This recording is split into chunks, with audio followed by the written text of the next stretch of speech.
trabaho ng demonyo na kamanghamanghang kasamaan magaganap sa tao. Pati yung pagkawala na ng kanyang sarili, wala nang pigil, pinapatay na ng taong sarili. Sa droga, pinapatay na ang sarili sa bisyo, pinapatay na ang kapwa ng walang dahilan, napakakamanghamanghang kasamaan. Pero, meron namang kamanghamanghang kabutihan na kaalinsabay niya'y magaganap. Meron namang mga taong matututo ng unawang galing sa Diyos, panggagalingan ng pagpapasalamat.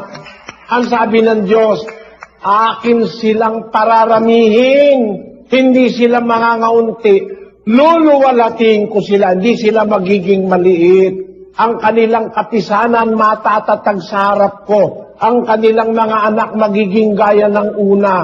Tapos, ang kanilang taga-akay magiging isa sa kanila, at ang kanilang puno ay magmumula sa gitna nila.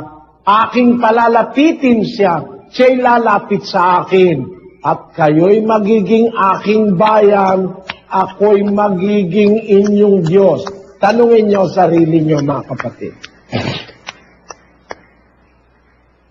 Ito bang hulang ito nagaganap sa ating panahon?